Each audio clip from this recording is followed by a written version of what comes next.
السلام علیکم، میں ہوں سمیع ابراہیم اور آپ دیکھ رہے ہیں ہمارا یوٹیوب چینل۔ آج 19 اگست ہے، جمعرات، سن 2021۔ تازہ ترین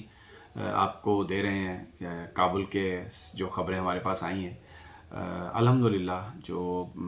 قیام کا اعلان کر دیا گیا ہے اسلامی امارات کا۔ افغانستان میں جو حکومت ہے وہ اسی نام سے جو طالبان چاہ رہے تھے، اور اس کا طالبان کے جو ترجمان ہیں ذبیح اللہ مجاہد، انہوں نے اعلان کیا۔ اور یہ خاص طور پر آج 102 سال ہو گئے جب افغانستان جو برٹش تسلط تھا اس نے آزادی حاصل کی۔ تو یہ ایک بہت بڑا تحفہ وہ افغان عوام کو دے رہے ہیں کہ اب یہ اسلامی امارات جو پہلے نام تھا طالبان نے جو اپنی گورنمنٹ کا رکھا تھا، اس میں وہی اب نام انہوں نے دوبارہ رکھا ہے۔ اور تھوڑا سا یہ میں آپ کو بتاؤں گا کہ اس حوالے سے پاکستان اور چائنا اتنی بڑی مدد دے رہا ہے افغانستان کو کہ جس سے جو پورا جو یہ خطہ ہے اس کی جو اقتصادی صورتحال ہے وہ بدلنے والی ہے۔ یہ میں آگے چل کر آپ کو بتاتا ہوں، لیکن سب سے پہلے کہ اسلامی امارات کو چلایا کیسے جائے گا۔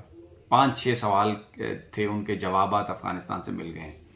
کیا افغانستان کا نظام کوئی جمہوری ہوگا، یعنی پاکستان کی طرح ہوگا، یا ماضی میں جس طرح اشرف غنی اور حامد کرزئی صاحب ایک وہاں پر سو کالڈ الیکشن ہوا اور اس میں اپوزیشن یہ کہتی رہی کہ یہ بوگس ووٹنگ ہے، لیکن ایک اسمبلی الیکٹڈ 1 ممبر 1 ووٹ، یہ نظام طالبان نے کہا کہ نہیں ہوگا۔ بالکل کلیئرٹی کے ساتھ انہوں نے کہا کہ there will not be any democracy, no western democracy. وہ نظام ان کے اقدار کے مطابق ہوگا، اور وہ یہی ہوگا کہ شورا بنے گی، اور وہ کونسل جو ہے ایک وہ حکمران ہوگی، اور اس میں جو مختلف گروپس ہیں، جو مختلف مثلا جیسے ناردرن الائنس میں ہیں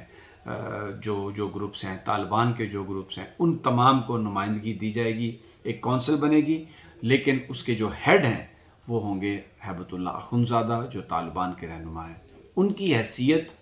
ایک مذہبی شخصیت کی ہوگی، مذہبی پیشوا کی ہوگی، جس طرح ایران میں جو آیت اللہ خمینائی ہیں وہ ان کے ایک اسپرچول لیڈر ہیں۔ تو یہاں پر وہ یہ ہوگا کہ جو پھر اخندزادہ کے ڈپٹی ہوں گے، ڈپٹی نمبر 1،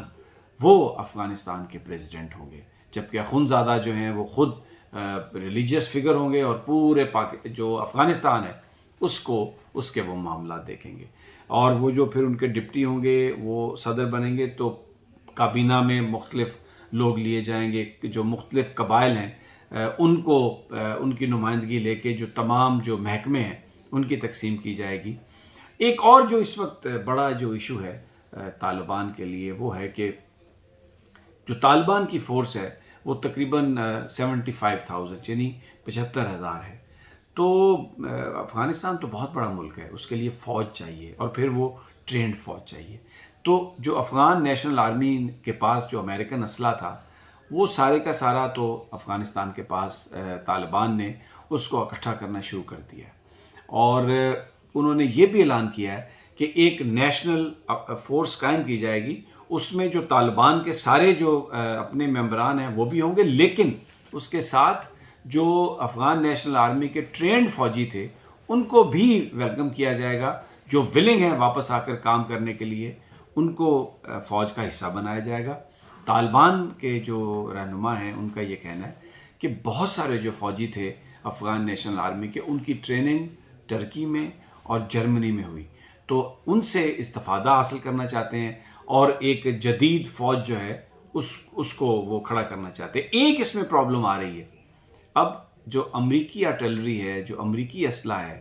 اس کی مینٹیننس جو ہے اس کے لیے امریکہ کا تعاون درکار ہوگا۔ تو اس لیے ابھی فوری طور پر فی الحال تو جو افغان فورس ہے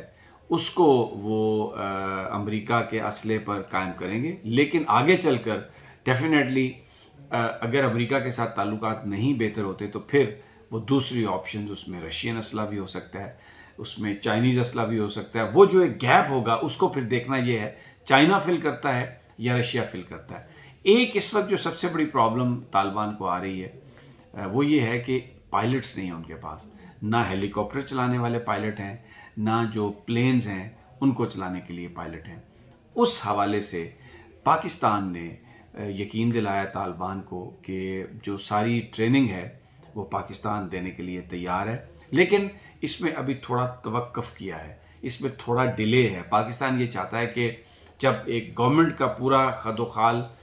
بن جائے، گورنمنٹ وجود میں آ جائے، انٹرنیشنل کمیونٹی اس کو ریکگنائز کر لے، تو پھر اس کے بعد پاکستان وہ ٹریننگ دینے کے لیے آئے گا۔ آپ کو یاد ہوگا کہ بھارت نے یہ کوشش کی تھی افغانستان میں کہ افغان آرمی کو وہ ٹرینڈ کرنے کے لیے آئے تھے، اور پاکستان نے اس کی مخالفت کی تھی۔ افغانستان میں بھی اس آئیڈیا کو ٹوٹل ریجیکٹ نہیں کیا تھا، لیکن ابھی ایک انڈین فوج کے لیے مسئلہ بنا ہوا ہے، کیونکہ وہاں پر جو انڈین ملٹری اکیڈمی ہے اس میں تقریباً 800 کیڈٹ ہیں افغانستان کے جو ٹریننگ حاصل کر رہے ہیں۔ 58 وہ کیڈٹ ہیں جنہوں نے آفیسرز بننا ہے، مختلف وہ محکموں میں وہ ٹریننگ لینے کے لیے گئے ہوئے ہیں۔ تو اب انڈین کو یہ نہیں سمجھ آ رہی کہ ان کا کیا کریں گے، کیونکہ وہاں پر تو جس گورنمنٹ نے ایگریمنٹ کے تحت انہیں بھیجا تھا وہ تو گورنمنٹ ہی ختم ہو گئی، اب طالبان تو شاید ان کو ایکسیپٹ نہیں کریں گے۔ تو پاکستان نے ٹریننگ کے لیے حامی بھری ہے، اور مسلمان پاکستان افغانستان مسلمان ملک، کلچر ایک، نظریات ایک، اس خطے میں خیالات ایک، تو پاکستان ہی ان کو ٹریننگ دے گا۔ وہ اس وقت دی جائے گی ٹریننگ جب یہ ایک دفعہ انٹرنیشنلی یہ معاملات حل ہو جائیں، کیونکہ پاکستان نے طالبان سے یہ کہا ہے کہ آپ انکلوسیو گورنمنٹ بنائیں، تمام گروپس کو آپ اس میں شریک کریں، کیونکہ اگر کسی گروپ کو آپ نے شریک نہیں کیا تو امریکنز اور ویسٹرن کنٹریز یا Indians they are looking for such a group, تاکہ اس کو وہ شے دیں، اس کو مدد دیں اور افغانستان کے اندر بدامنی پھیلائیں۔ اب اگر افغانستان میں بدامنی پھیلتی ہے تو ایک بڑا ایشو پاکستان اور چائنا کا سی پیک کے جو پروجیکٹس ہیں ان میں رکاوٹ آ جائے گی، جس سے پھر افغان عوام کو بھی نقصان ہے، پاکستان کو بھی نقصان ہے۔ تو پاکستان نے یہ مشورہ دیا ہے اور بڑی کوشش کر رہا ہے پاکستان کہ انکلوسیو گورنمنٹ ہو۔ اس میں آپ کو بتاؤں، ابھی جو حالیہ ڈیلیگیشن یونس قانونی اور جس میں احمد شاہ مسعود کے بھائی آئے تھے، ناردرن الائنس کے جو گروپس تھے، انہوں نے جب جنرل باجوہ سے اور پرائم منسٹر عمران خان سے ملاقات کے بعد یہ کہا کہ انہیں اس بات کی خوشی ہے کہ پاکستان نے ہمیں ایک نئی افغان پالیسی دی ہے، پاکستان کی سوچ افغانستان کے حوالے سے بدل چکی ہے، اور وہ سوچ یہی ہے، پاکستان یہ چاہتا ہے کہ تمام سٹیک ہولڈرز گورنمنٹ میں آ جائیں تاکہ اس خطے میں بھی ترقی ہو، آگے چل کر پاکستان کے لیے بھی کوئی پرابلم نہ ہو، اور باہر کی کسی طاقت کو اتنی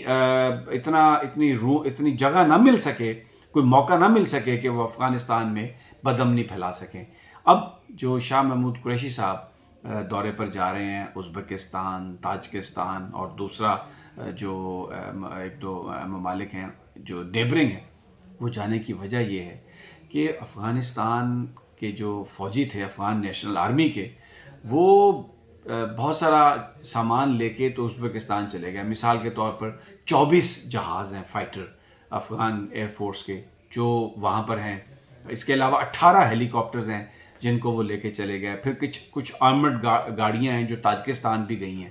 تو شاہ محمود قریشی جہاں وہ ایک انکلوسیو گورنمنٹ کی بات کریں گے، ان تمام حکومتوں کو بتائیں گے کہ ان کی جو پراکسیز ہیں، ان کے جو نمائندے ہیں افغانستان میں جو پاپولیشن کے، ان کو افغان حکومت میں شامل کر لیا گیا۔ تو اس لیے افغان نیشنل آرمی کا جو اسلحہ اور جو ساز و سامان ہے وہ آپ طالبان کو واپس دیں تاکہ وہ اپنی پھر ایک فوج قائم کر سکیں۔ اور افغانستان کے اندر بہت ہی بڑا علاقہ ہے، جو میں نے پچھلے اپنے ویلاگ میں بھی آپ کو بتایا، تقریباً 38 ملین لوگ ہیں، یعنی 3 کروڑ 80 لاکھ اس کی آبادی ہے، رقبے کے لحاظ سے بہت بڑا ہے، اور بڑی مشکل دشوار گزار وہ علاقے ہیں، پہاڑی علاقے ہیں، بڑی مشکل ٹرین ہے۔ تو اس کے لیے ایک جدید فوج چاہیے ود ایک اسٹرانگ ایئر پاور، اس کے بغیر کام بنے گا نہیں، اور یہی پاکستان اور چائنا کی خواہش ہے کہ وہ اس ویکیوم کو پورا کرے۔ اگلی ویڈیو تک اجازت دیجیے، جلد ملاقات ہوگی انشاءاللہ، اللہ نگہبان۔